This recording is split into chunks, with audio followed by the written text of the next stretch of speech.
You've had the thought before. Maybe it came quietly, while you were washing dishes, or lying awake at 2 in the morning staring at a ceiling that offered nothing back. This isn't right for me anymore. Maybe it came louder. Maybe you've said it out loud, to a friend, to a mirror, to yourself so many times the words have gone smooth from handling. I need to leave. The job that hollows you out before you've even finished your coffee on Monday. The relationship where you feel more alone than you did when you were actually by yourself. The city you moved to for someone else and stayed in for reasons you stopped being able to explain. The family dynamic that extracts something from you every single time you walk through the door. You know it isn't working. Some part of you has known for a long time. And yet, you're still there. Not because you're weak. Not because you enjoy the pain. Not because you've somehow failed to notice what everyone around you seems to see so clearly. But because something in you, something older than logic, quieter than reason, will not move. Here's the question that doesn't get asked enough: what if the part of you that won't move isn't the problem? What if it's protecting something you haven't looked at yet? There's a version of this story that's easy to tell.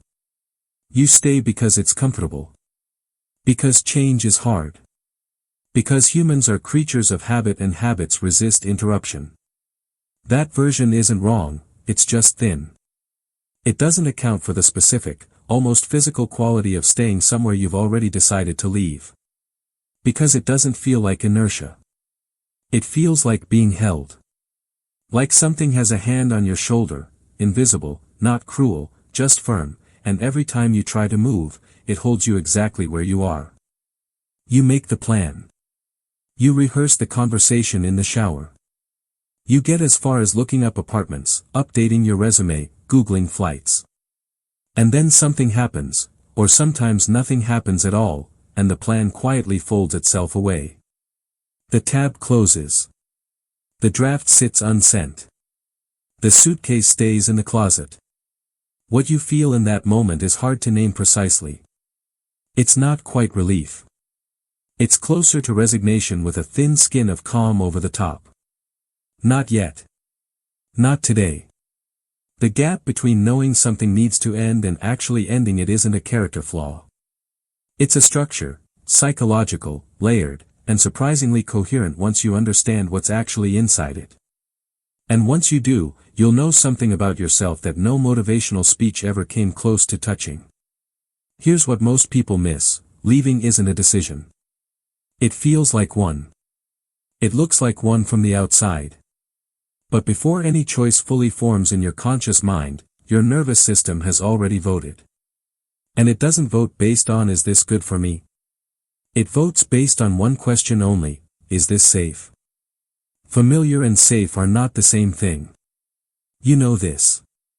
But at the level where survival logic actually runs, below language, below reflection, familiar is safe. The known quantity, however painful, is a quantity your nervous system has already survived. It has a map for this terrain. It knows the exits. It knows which silences mean danger and which ones don't. It has learned to live here. The unknown doesn't have a map. So when you imagine leaving, really leaving, not the soft focus version where everything unfolds gracefully, something happens before you've finished the thought. A tightening somewhere in your chest. A faint rise in your heart rate. A creeping sensation that isn't quite fear but shares its postal code. Your nervous system isn't saying this is dangerous. It's saying I have no template for this. Your brain, which survived actual predators, is now applying that same ancient threat detection logic to the question of whether to update your LinkedIn. Which is, in fairness, its job. It doesn't distinguish between a lion in tall grass and a leap into an uncertain future. Both register as territory unknown. Proceed with caution. This is extraordinarily useful for staying alive. It is considerably less useful for building a life you actually want. Think of it this way. A slot machine is harder to walk away from than a vending machine, not because the slot machine gives you more, but because it keeps you guessing. The vending machine always pays out. Predictable. Boring. Easy to leave. The slot machine withholds, then rewards, then withholds again, and that unpredictability doesn't repel you. It locks you in. Your brain is trying to crack the pattern. And as long as the pattern remains uncracked, you're not done yet. The pain you know has become a landmark. And some part of you is terrified that without it, you won't know where you are. Before this particular job, this particular relationship, this particular room you can't seem to leave. Think about the first time someone who mattered to you was a. But there's something underneath even that. Something that was built long ago, someone who hurt you. The parent whose approval arrived just often enough to keep you reaching for it. The household where love and tension occupied the same chair, sometimes the same sentence. Where you absorbed, before you had words for it, that closeness and discomfort weren't opposites, they were companions. That the people who stay are the ones who can handle the hard parts. That leaving is a kind of betrayal. You learned something in those early years that became structural. Not a belief, exactly. More like a reflex.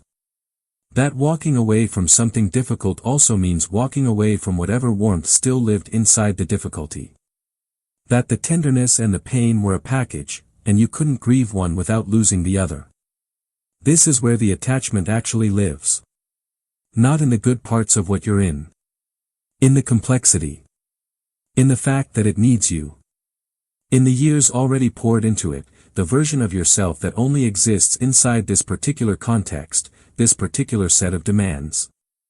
Researchers who study bonding in difficult relationships have found something that feels almost cruel when you first hear it: intermittent warmth, kindness that appears and disappears without obvious logic, produces stronger attachment than consistent kindness does. Not because you're naive.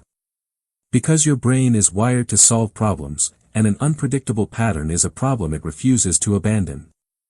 The inconsistency isn't a warning sign that registers as leave. It registers as keep going. You're close. You weren't fooled. You were trained. There's a difference. There's a reason economists lose sleep over this particular human tendency: the more you've given to something, the harder it is to walk away, even when walking away is the only logical move. Not because you're irrational. Because the investment has become part of the story you tell about yourself. If I leave now, what was all of that for? That question doesn't usually arrive in words. It lives in the body, a low, persistent weight in the chest. Because staying, even inside something painful, performs a function that leaving can't. It retroactively justifies everything that came before. It keeps the narrative coherent. It says, this was worth it, because I'm still here, still trying, still the kind of person who doesn't give up. Leaving threatens something beyond the relationship or the job or the city. It threatens the meaning you've built around your own endurance. To go is to look back at every year you stayed and consider, quietly, privately, whether you should have gone sooner. That is a devastating thing to let yourself think. So you don't. You stay. Not for the future, but to protect the story of the past. And here, underneath everything else, is the quietest reason of all. You don't know who you are without it. Not dramatically. In the very ordinary, very human way that happens when you've inhabited a role long enough that the role starts to feel like a self. The person in this job. The partner in this relationship. The one who stayed, who endured, who kept showing up even when it cost something. That has become load-bearing in the architecture of how you understand yourself. There's a strange detail that captures this precisely: the way people sometimes keep objects from relationships they've long since ended, not out of sentiment, not because they want the person back, but because that object knew a version of them that no longer exists anywhere else. A particular coffee mug. A worn-down paperback. The object isn't about nostalgia. It's about proof of a self that was real, once, in a specific time and place. Something to hold while the story reorganizes itself. Leaving doesn't just mean leaving the situation. It means leaving the person you became inside it.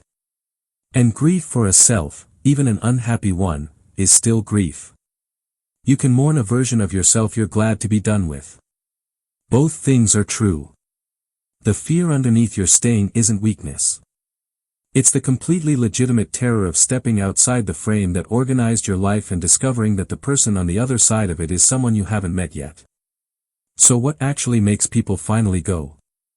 It's almost never what you'd expect. Rarely a dramatic confrontation.